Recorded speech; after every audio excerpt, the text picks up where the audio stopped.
The idea of reading a book a week sounds impossible to most people.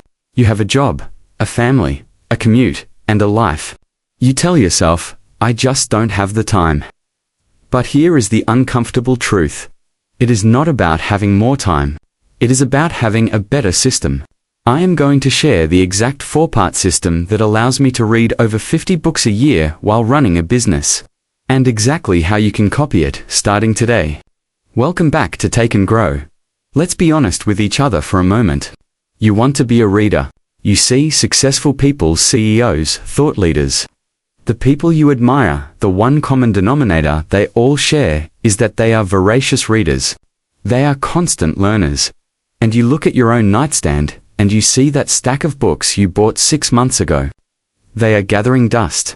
And every time you look at them, you feel a twinge of guilt. You think, I'll get to it when things slow down. I have news for you. Things are never going to slow down. If you are waiting for a magical 2-hour block of silence to appear in your schedule where you can sit in a leather chair with a cup of tea and read undisturbed, you are going to be waiting forever. That version of reading is a fantasy. It's a romanticized idea that is killing your actual growth. The excuse, I don't have time, is statistically false. The average person spends upwards of 2.5 hours every single day on social media and streaming platforms. We don't have a time deficit. We have a distraction surplus. We have traded the wisdom of the ages for the dopamine hit of the moment. If you want to read 52 books a year, if you want to download the life experience of the smartest people who ever lived into your brain, you have to stop treating reading like a hobby and start treating it like a system. This isn't about speed. I hate speed reading is often just skimming for keywords without understanding the context. I don't want you to just flip pages. I want you to absorb the material. I want you to change your mind. The system I use is called the immersion protocol. It effectively removes the friction from reading and integrates it into the cracks and crevices of your existing life. You don't need to wake up 2 hours earlier. You don't need to quit your job. You just need to change how you consume. Let's break down the 4 pillars of the protocol. Pillar number 1 is simple but controversial. You must become format agnostic. There is a strange snobbery in the reading world that says if you didn't read the physical paper, it doesn't count. That is nonsense. If you listen to an audiobook, your brain is processing the linguistic information. You are receiving the ideas. You are getting the value. If you rely only on physical books, you are limiting your reading time to when your hands and eyes are free. For a busy professional, that might only be 30 minutes a day before you pass out from exhaustion. To hit 52 books a year, you must unlock secondary time. Secondary time is time where your body is busy, but your mind is free. Commuting to work, folding laundry, doing the dishes, walking the dog, working out at the gym. This is all prime reading time. I personally consume about 2 to 3 books a month strictly through audiobooks during these activities. Now, here is the power user's secret. Train your ears for speed. Most audiobooks are narrated quite slowly. If you listen at 1.0x speed, a book might take 10 hours. I want you to gradually increase that speed. Start at 1.2x, then 1.5x. Once your brain adapts, and it will adapt surprisingly fast, you can listen at 1.75x or even 2.0x speed without losing comprehension. Suddenly, a 10-hour book takes 5 hours. If you have a 30-minute commute each way, that's an hour a day. That means you can finish a book every single week just during your commute. You haven't taken a single minute away from your work or family. And yet you are lapping everyone else in terms of knowledge acquisition. Use the physical book for deep study. Use the audiobook for broad consumption. Use the Kindle for travel. Match the format to the environment. Pillar number 2 is what I call harvesting gap time. If you analyze your day, it is filled with microwaits. Waiting for the elevator. Waiting for the microwave to beep. Standing in line at the grocery store, waiting for a Zoom meeting to start. What do you do in these moments? Be honest. You pull out your phone.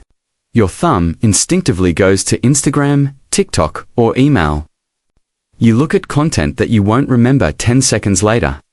My rule is absolute. If I have 2 minutes, I read. I have the Kindle app on my phone. It is on my home screen, right where the social media apps used to be. I moved the social media apps to a folder on the last page of my phone, so I have to dig for them. I put the reading app front and center.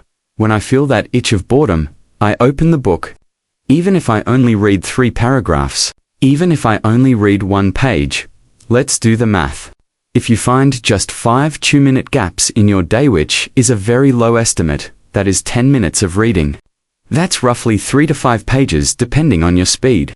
Over a year, that alone is 1,000 to 1,500 pages. That is 5 extra books a year. Read entirely in the time you used to waste looking at memes. This does something deeper than just adding volume though. It rewires your dopamine pathways. Instead of training your brain to seek distraction whenever there is a pause, you are training your brain to seek wisdom. You are reclaiming your attention span. This brings us to pillar 3, which is a mindset shift. You must become a ruthless quitter. This is the #1 reason people stop reading. You buy a book because it's a bestseller. You start reading it. By page 50, you realize you hate it. It's boring. It's repetitive. It's not relevant to you. But because of the sunk cost fallacy, you feel like you have to finish it. You think, I paid $20 for this. I need to get to the end. Or you feel like it's cheating to stop. So what happens? You dread picking up the book. So you don't read tonight. You don't read tomorrow. That one bad book acts like a bottleneck, clogging up your entire system. You might stop reading for 3 months because of one bad book.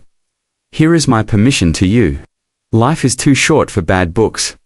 There are millions of books in the world. If a book hasn't provided value or captured your interest by page 50, fire it, put it down, donate it, delete it from your device. Pick up the next one immediately. Reading should not be a chore. It should be an advantage. When you only read books that set your brain on fire, you don't need discipline to read. You can't wait to read. You have to protect your reading momentum at all costs. And a quick pro tip, it is okay to scan. In non-fiction especially, authors often have one great idea and then 200 pages of fluff to fill the book. If you get the concept, feel free to skip to the next chapter. You are reading for insight, not for a completion certificate. Finally, pillar 4. This is about quality and depth. We have the audiobooks for volume, the gap time for consistency, but we need deep focus. This is the input first morning. Most people wake up and immediately check their phone. They check email, the news, social media. They start their day in reactive mode. They are letting the world dictate their thoughts. They are letting other people's emergencies become their priorities. I want you to flip that. Before you check email, before you look at the news, read 1 chapter or just 10 pages of a physical book. Why morning? Because your brain is fresh. You haven't been beaten down by decision fatigue yet. When you read high-quality thoughts first thing in the morning, you prime your brain for the rest of the day. You are effectively marinating your mind in the wisdom of a master. If you read 10 pages every morning, that is 3,650 pages a year. That is roughly 12 to 15 average-sized books a year. Just from 15 minutes in the morning. This ritual ensures that no matter how chaotic your day gets, no matter how late you work, you have already won the day in terms of your personal growth. You have paid yourself first. Now, I know the question you are asking. If I read 52 books, will I actually remember anything? The goal isn't to memorize the book. You aren't studying for a test.